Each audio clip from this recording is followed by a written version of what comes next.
Good morning and welcome to the annual Hart Men's Basketball Media Day. I'm your host, Hart correspondent Courtney Jackson. Next, we're excited to chat with Benedictine College head coach Ryan Moody, along with Braden Belt.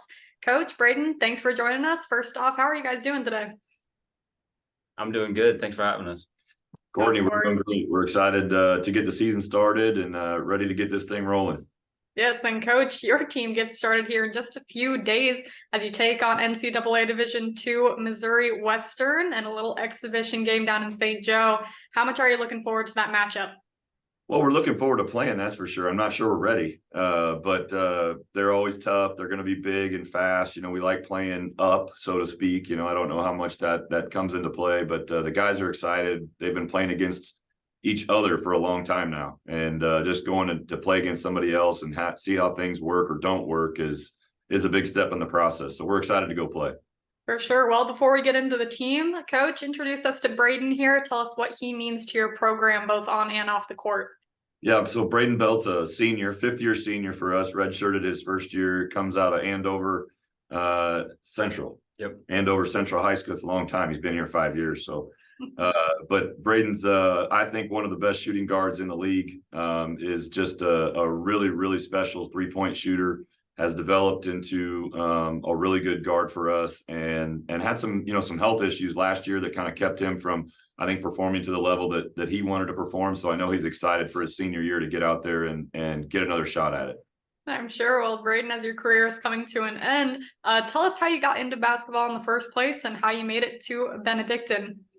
Well, my parents started me young when I was really little as a kid, started playing basketball, and then as I grew up, just kept with it. It's kind of my favorite sport. Played some other sports, but basketball was the one to stay. And then had my last senior year of high school, joined an AAU team, and then one of my coaches that ran that team reached out to them and got a chance to come here. Well, tell me about some of your most memorable experiences in college and what you're most excited for this season. Most memorable experiences would probably be going to the national tournament my junior year, I believe. That was really fun. And yeah. And Coach, you're a basketball lifer. You played at Benedictine. You've coached at several different levels, all the way from D1 to NAIA. What is it about the sport of basketball that keeps you coming back? Courtney, the easy answer is it's guys like Braden. This is why I do it. I think that preparing a team and helping young men develop into mature young men that go out into the world and are great fathers or get jobs and start careers. All these things, I think basketball is one of the best tools to help somebody get ready for the rest of their life. And so that's meant more to me as I've gotten older. You call me a lifer. I'm clearly a lifer at this point. But that's what I get the most out of now. And of course, winning and overcoming adversity and the losing part is all part of that. But guys like Braden and the rest of our team, that makes it easy to come to work every day. And Braden, how do you like playing for a coach that's so dedicated to the game? I love it. You see it every day. He's always coming up with new things for us to try or new things that he sees that we need to do differently. So just seeing the work that he puts in and all of our other coaching staff puts in, it makes us just want to work as hard. And Coach, something that's been happening on campus is your college announced an impressive multi-million-dollar library that's going to be built in the near future on campus. Tell me what that means for your university and for your program.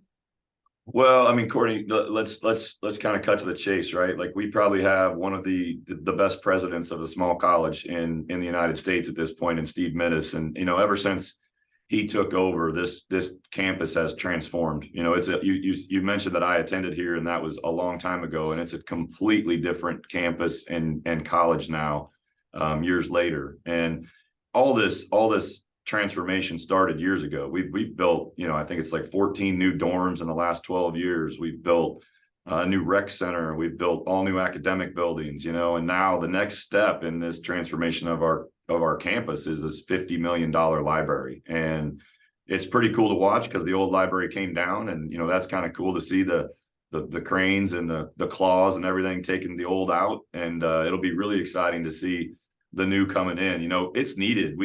we're growing. I mean, our enrollment at Benedictine College is at an all-time high and continues to grow.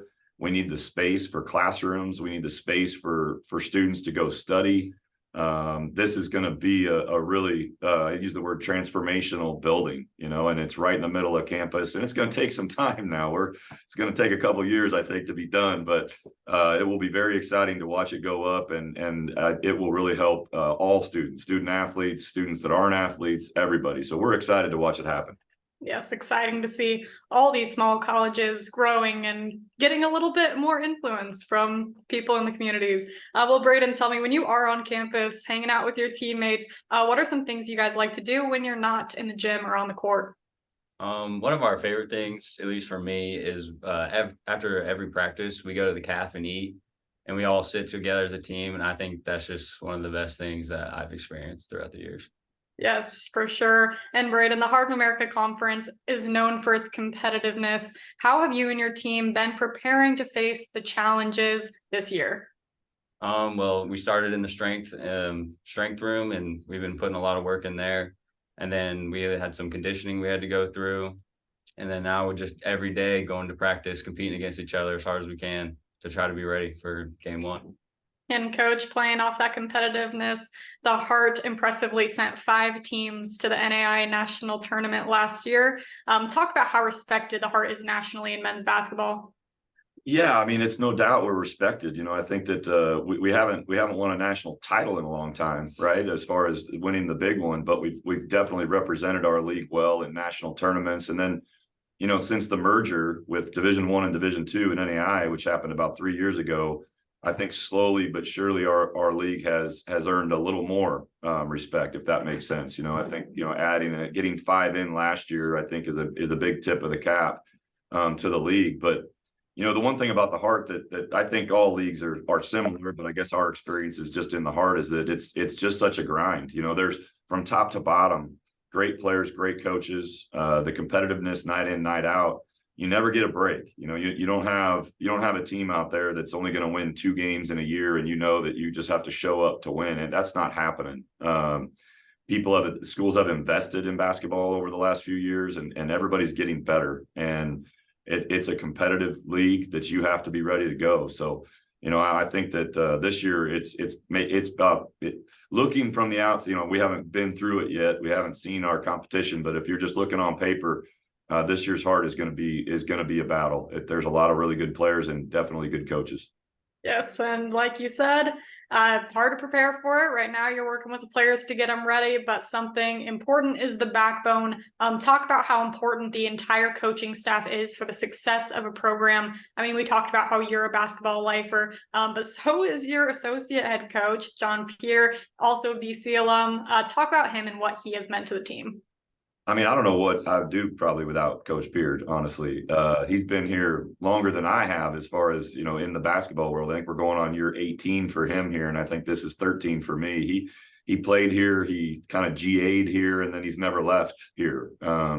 He bleeds Raven red, right? So he's our backbone when it comes to scouts. He's our backbone when it comes to recruiting. He does a lot of the things that maybe don't get the recognition and or people don't know about to help the program. And he's our associate head coach. I know he'd be a great head coach when he gets his shot, and I'm just happy to have him with us right now, helping these guys get ready. I know they appreciate it. He's kind of our tech guy too, getting them on our apps that we use for scouts and film. And so without him, I don't know what I'd do. I'd be lost, I think. All right. Well, Coach Braden, thanks again for taking a couple minutes to join us for Media Day, and good luck to the team this year. Thanks, Courtney. Thank you, Courtney.